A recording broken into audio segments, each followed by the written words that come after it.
You've thought about this before. Maybe late at night. Maybe at a funeral when everyone was talking and you weren't. Maybe for no reason at all. You were just brushing your teeth and it hit you. One day, you stop. And the question underneath that isn't really, does it hurt? It's something quieter than that. It's, where do I go? Let's actually walk through it. Not the myths, what we genuinely know. And then, honestly, where the knowing runs out. Death isn't a switch. That's the first surprise. We picture it like a light going off. 1 second on, next second off. But biologically, it's more like a building losing power, floor by floor. The heart stops, blood stops moving. Within about 10 seconds, oxygen in the brain runs low enough that you lose consciousness. That part is fast, and as far as anyone can tell, not painful. People who fainted describe the same thing. The edges go soft, and then there's just a gap. But here's the strange part. The brain doesn't quietly fade out. In several studies, first in rats and later in a small number of dying human patients, researchers watched the brain do something nobody expected in those final moments. It surged. A wave of activity in the exact frequencies we associate with intense concentration, with vivid memory, with dreaming. Not a shutdown, a flare. I want to be careful here, because this is where the internet usually goes off the rails. This was a handful of patients. Nobody knows what those brains were experiencing, or if they were experiencing anything at all. Activity is not the same as awareness, but it's suggestive, and it lines up uncomfortably well with what people report when they come back. Roughly 1 in 10 people who survive cardiac arrest report something, a memory from a stretch of time when, medically, there shouldn't have been one. And the reports are oddly consistent, across countries, across religions, across people who believed nothing at all. A feeling of floating above the body, watching the room from the ceiling. A tunnel, a light at the end of it. A review of their life, not a highlight reel, but small things. A conversation they'd forgotten, someone's face. And almost universally, no fear. People describe it as calm. Some describe it as the most peaceful thing they've ever felt. A number of them are genuinely disappointed to wake up. So what is that? There are 2 honest answers, and I'm going to give you both. 1. It's the brain, a dying brain, flooded with stress chemicals, starved of oxygen, firing off that final surge, assembling a last story out of the pieces it has left. The tunnel could be the visual cortex failing from the outside in. The peace could be endorphins. The life review could be the memory centers discharging all at once. That explanation isn't cold, by the way.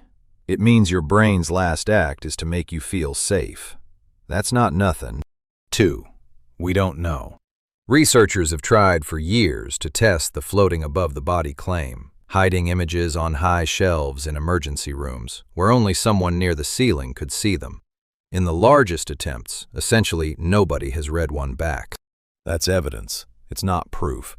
And anyone who tells you this question is closed, in either direction, is selling you something. Past that point, the biology is clear, and it's not mysterious. The body cools. Cells, no longer receiving oxygen, begin to break down. Bacteria that lived inside you your entire life, that helped you digest every meal you ever ate, continue doing what they've always done, without the immune system holding them in check. You come apart into components: carbon, nitrogen, water, calcium, and those components go somewhere, into soil, into roots, into something growing. That's not a metaphor, and it's not a comfort I'm inventing. It's just what happens. The atoms that spent decades being you don't stop existing. They get reassigned. There's a version of that which feels bleak. There's a version that feels like the oldest, truest thing anyone's ever said about being alive. I think which one you land on says more about the day you're having than about the facts. But none of that answers what you actually ask. Because when you lie awake wondering what happens after you die, you're not asking about carbon. You're asking about you, the thing behind your eyes. The voice reading along with these words right now. Where does that go? And here's where I have to be straight with you. Nobody has an answer that survives scrutiny. Not scientists. We don't have a working explanation for how physical matter produces the experience of being someone in the first place. So we certainly can't say what happens to it when the matter stops. That's not a gap we're about to close. It's the deepest open question there is. Not religion in the sense of proof. Billions of people hold beliefs about this, many of them beautiful. And I'm not here to take a single one away. But belief and evidence are different tools. And it's worth being clear about which one you're holding. So the true answer to what happens after we die is, we don't know. And we may be built in a way that makes it unknowable from the inside.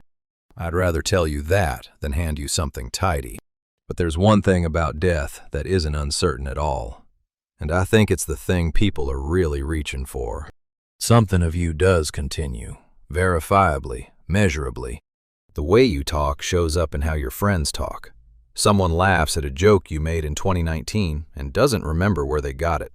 A thing you said once, offhand, on a bad night. Someone has been carrying it for years, and you have no idea. You are already distributed. You have been the whole time. Every person you've been kind to is running a small piece of you. That's not poetry. That's just how humans work. We're made mostly out of each other. And that part doesn't require any afterlife to be true. So, what happens after we die? Physically, you return to the world you were borrowed from.